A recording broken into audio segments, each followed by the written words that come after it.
Hello everybody.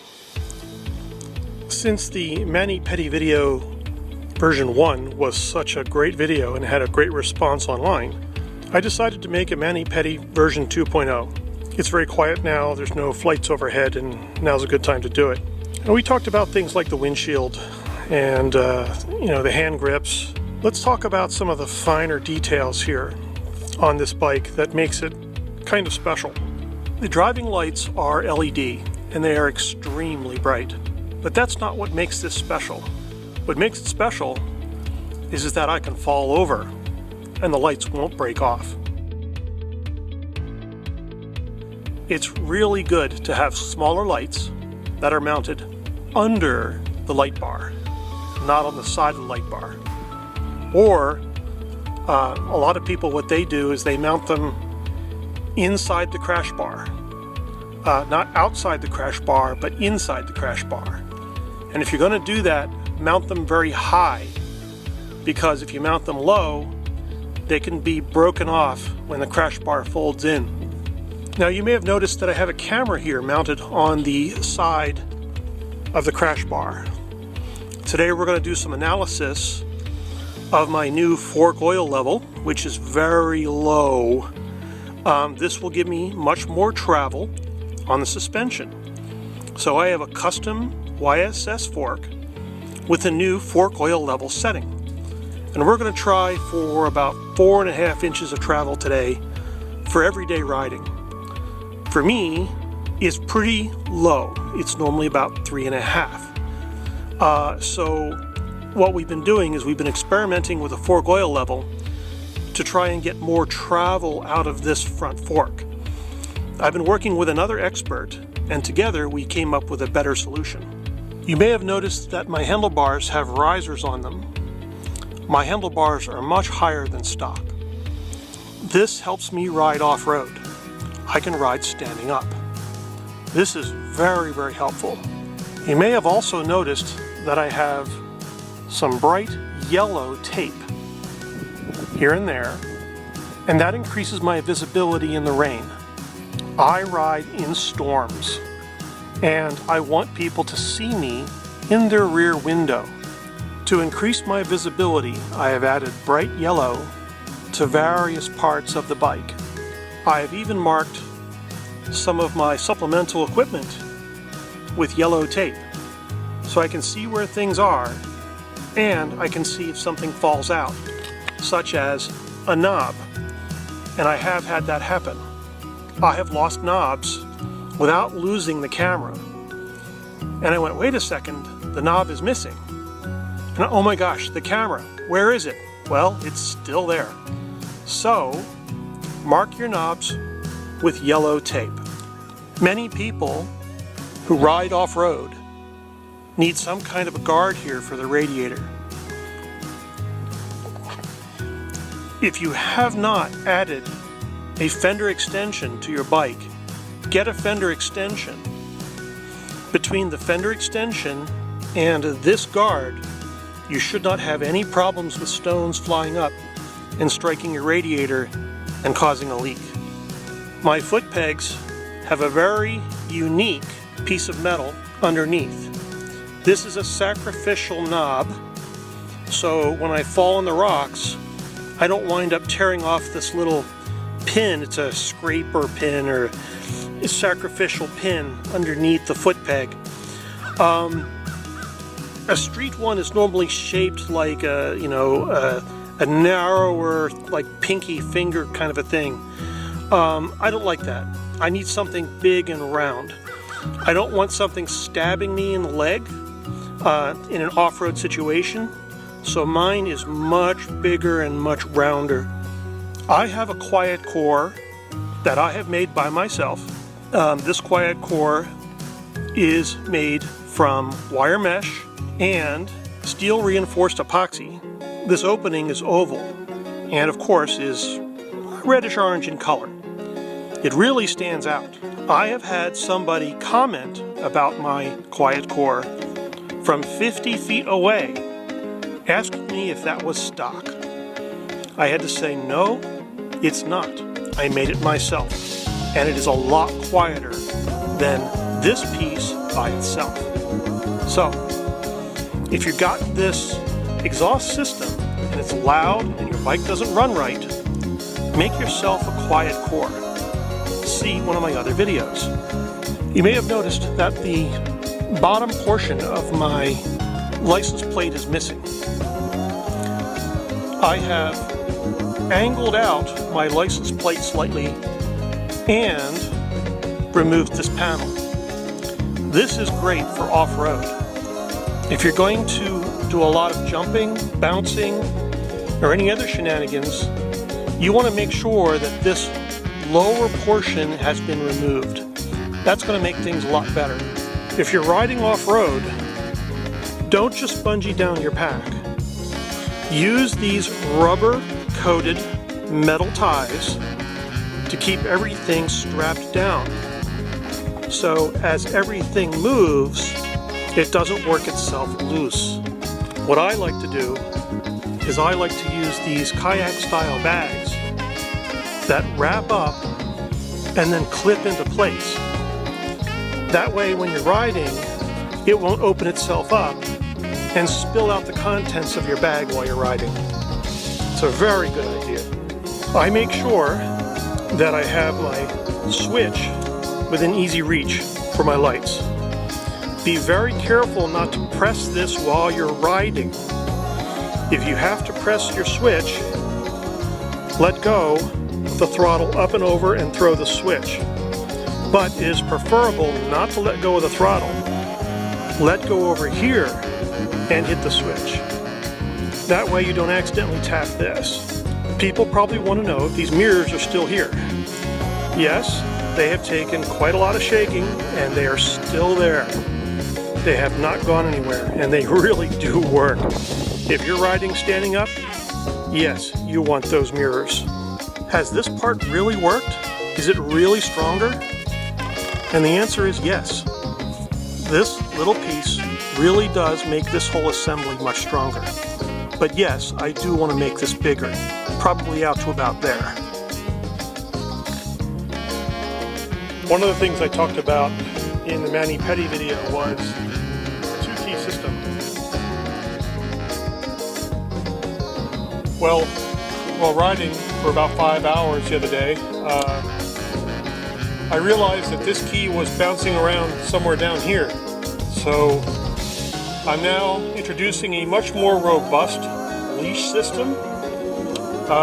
This is not going to break.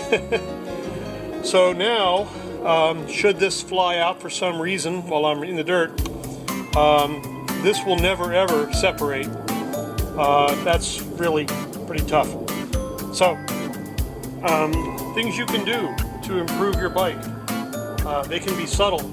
Sometimes it takes a mistake or something weird to happen for you to make an improvement. I've been asked a few times about this windshield, and the shape is very interesting. But as I was riding for about 5 hours, I discovered that at 50 miles an hour, these protective panels, they create a pressure wave up here, right about where my helmet visor is, on either side. So whenever my helmet visor was down, I got incredible chatter. The way I discovered this was I simply stood up, and then I sat back down and repeated that until I came to the conclusion that it was how I was seated, how high my helmet was, that was creating this awful noise. So I'm going to be changing this shape in the future, and it should be fun. So let's do it together, and stay tuned. I found that I lost a bolt. I have these two here. Now these are nice because they have this, flange on the end here, which helps the bolt stay put. Sometimes I'll use a washer, but these are kind of nice. I like this style. Let's try the short one first. I get 3 turns out of it, and then it's secure. Do I want to use that bolt? No, I don't want to use that. So I'll pull that one out. Now I have the slightly longer bolt. I'm going to put this in and I see I've got about 5 turns out of it, 5 full turns out of it. So I'm going to start working this bolt in, and that's secure, so that's tight now. Now let's look inside. When I look inside there, try and get the lens up in there, I can see that that's sticking out about 3/16 of an inch, and that's a bit of a problem because that can contact the tire. Now, is it really that bad? No. Can I fix it? Yes. I am going to fix that because I want that to be right. So let's go through that. Alright, welcome to the slightly cleaner World's Dirtiest Workshop. What I'm going to do is I'm going to take this problem bolt and mark it with a little blue tape. That is the distance that sticks out inside the fender. We're going to take our little hand grinder here .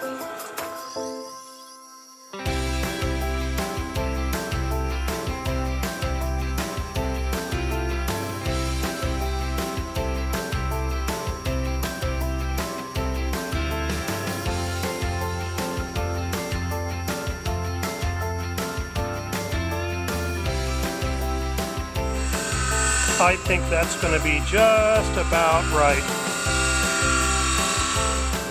We're going to take it back to the motorcycle here and see if it fits. Alright, blue tape is cool stuff because you know, it has a myriad of purposes, but more importantly it keeps you from burning your fingers when you're doing your grinding. Alright, so we're over here.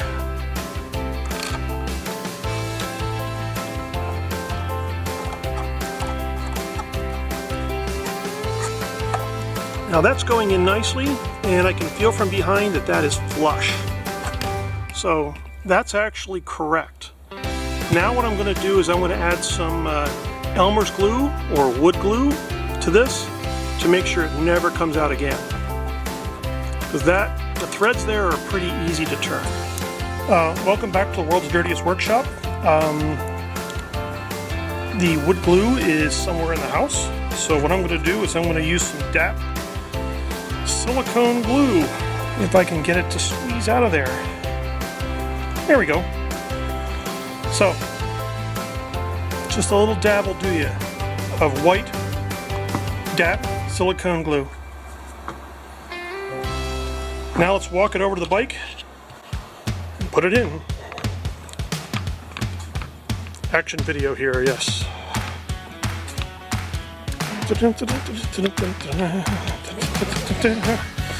Alright, here we go. We're gonna put the bolt in the hole. Just turn it right in there. Now, what I'm going to do is I'm going to take that and now that that's in the hole, I'm going to take that and put a wrench on it and lock that down. Now, just so I don't walk this out here and get the wrong socket on it, here's another bolt just like it. So that's a 10. Now,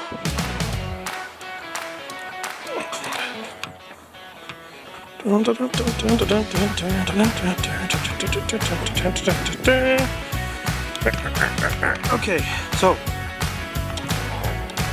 hand tighten only.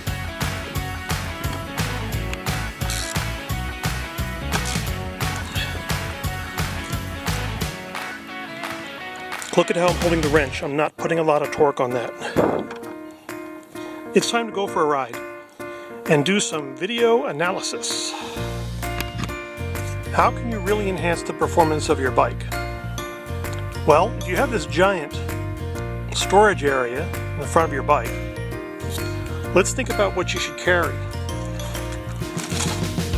Here's a lock, and that's my armature for my GoPro.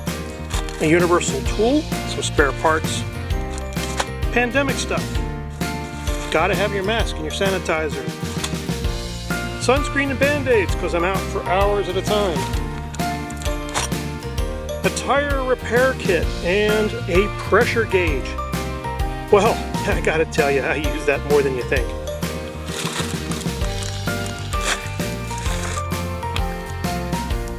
Tire repair parts. Oh wow, and valve stem parts. Spare tools and electrical tape. Jumper cables, because you never know when you're going to get stuck and somebody else has a bike. Wire ties, because you never know when something's going to fall off. Well, I've got something for everything.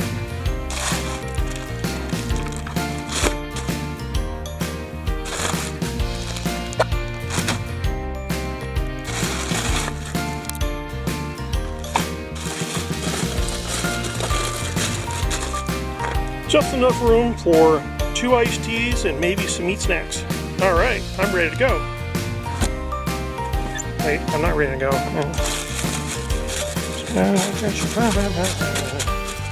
Everything's so difficult. There we go. Whenever I buy stuff, people always give me stickers. Well, since I'm crashing, I want to find a spot where the bike contacts, such as a muffler. Take your biggest sticker, stick it on there. If it gets hot and peels away, who cares? Get another sticker. But if you're going to protect your bike, hey, get some stickers. The bigger, the better. They don't have to be straight. You can stick them on there like that.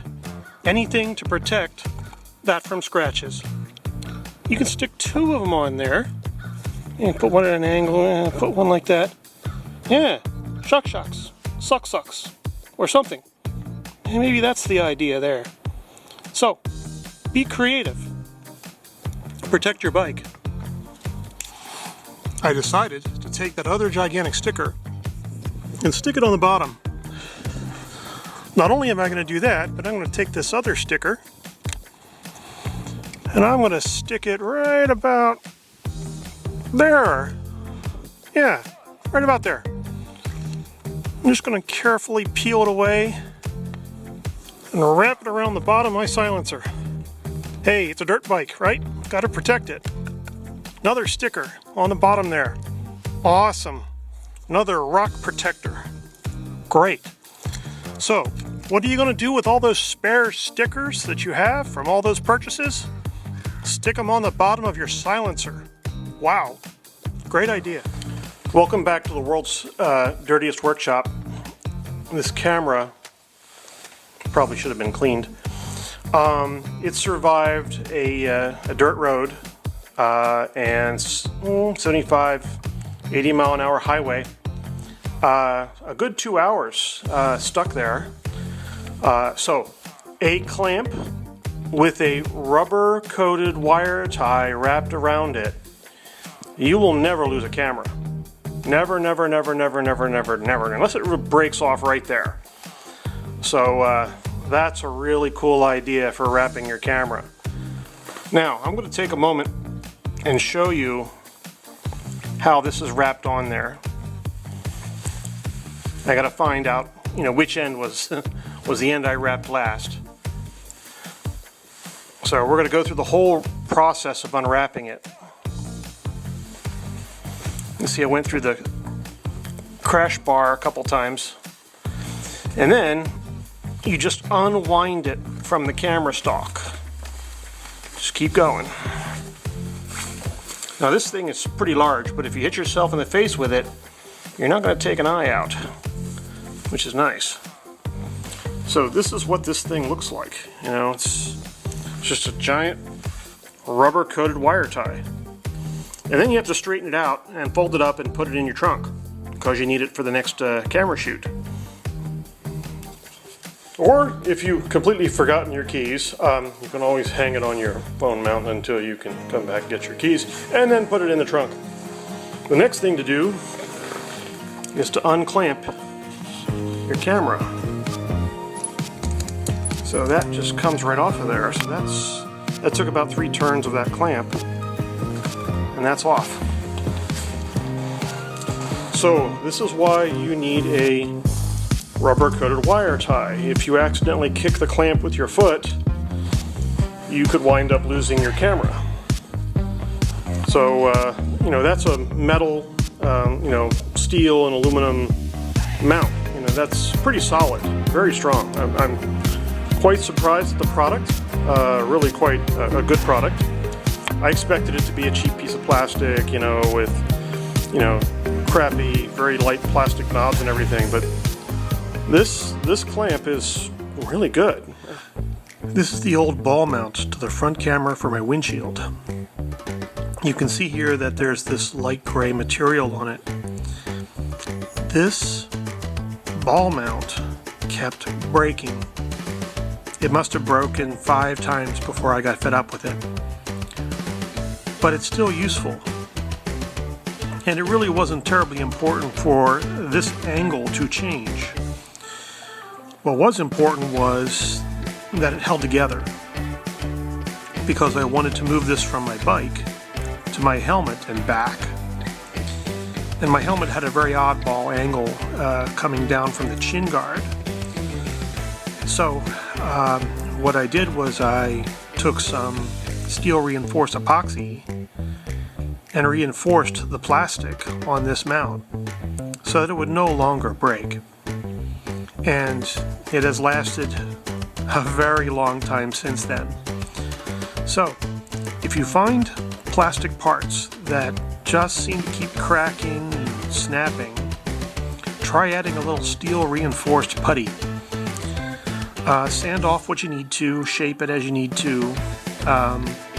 Try to keep everything the way it was originally, such as this pin through this axle part here, this joint.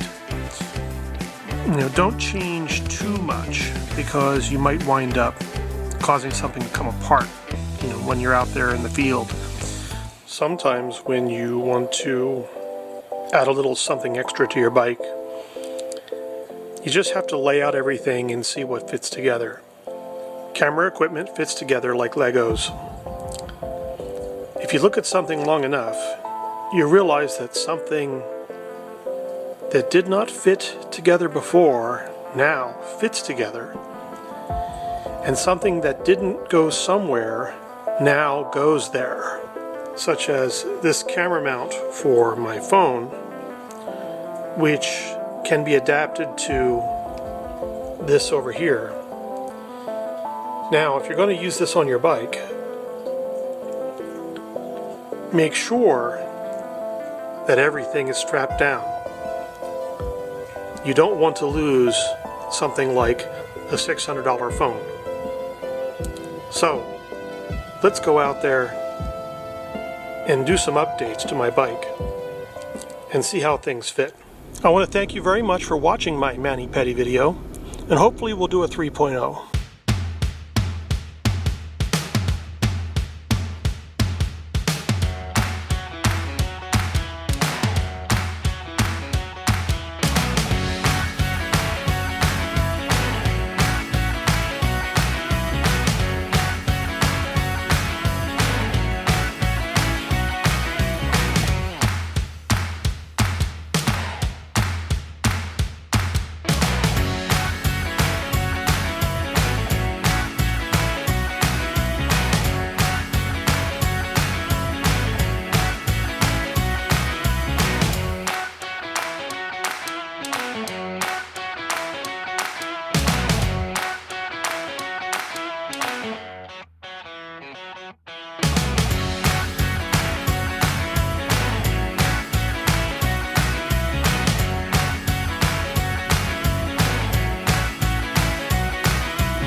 If you have a camera mount, you should periodically pull it off and inspect it and make sure that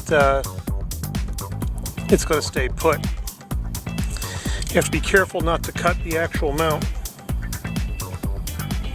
but there's so much tape and leather in here that I'm not expecting to actually cut into anything.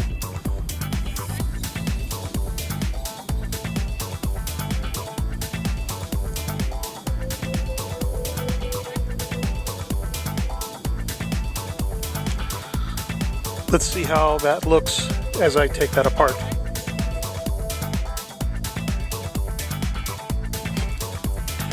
You should always lay out your camera parts, find out what you have, and see what fits together.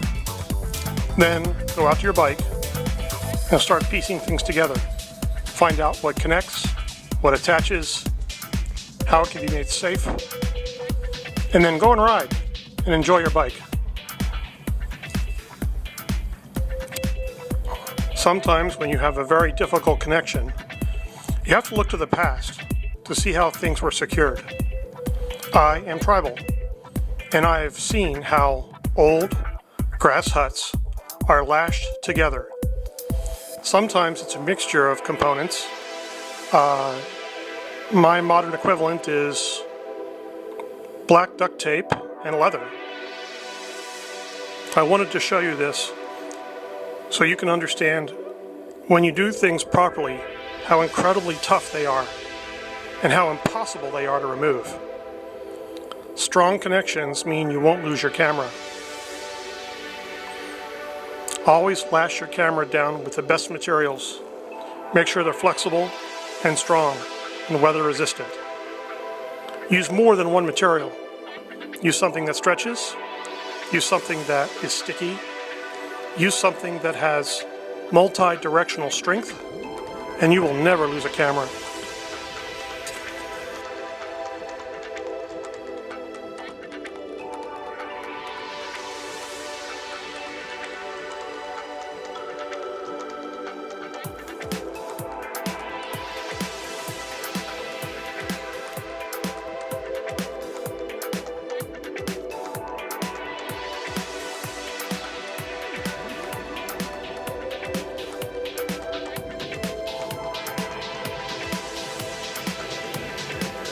Okay, which one's going to work?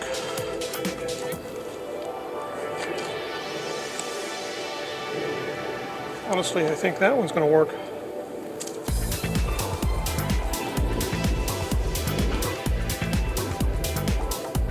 Yeah, so I can even watch behind the bike so I can see me doing power slides. That's great. See, I couldn't do that before. So now I have this ball mount. That's great. I can watch the exhaust system run. I can, watch behind me. I can see if the bag is shaking. I can watch my bum. I can watch my leg work. That's what I want. That's what I want there. That's great. So let's just give it a quick test here.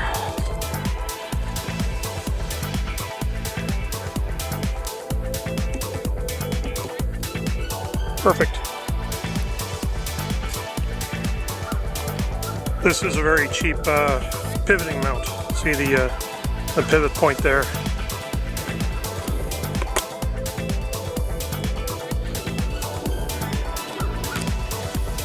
Oh, let's see here. Oh,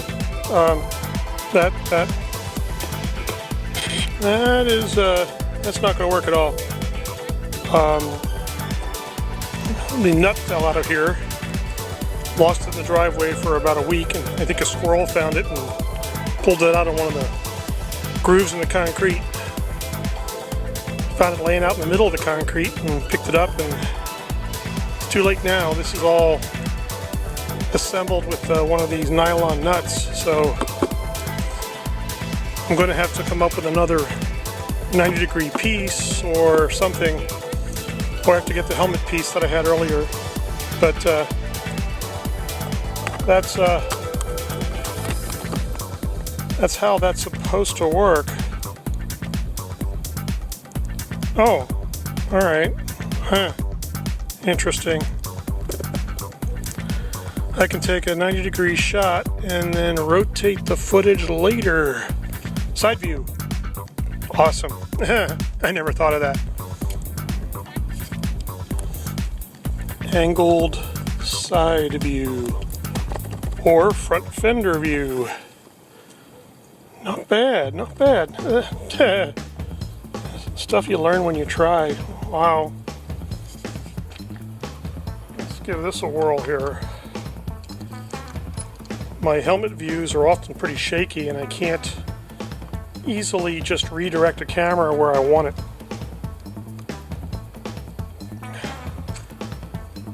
Wow, okay, that'll work. Let's carefully turn the bars and not hit the camera.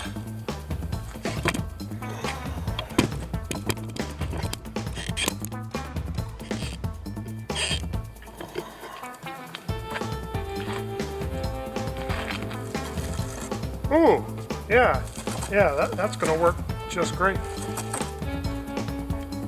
Just have to turn that and then put that back. Should probably flip that over so that that's... no, that's fine the way it is. Right? As long as I can reach it. Yeah, that's fully adjustable. That's awesome.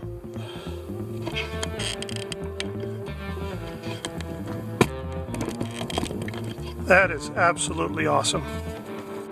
Yep, that'll do just fine.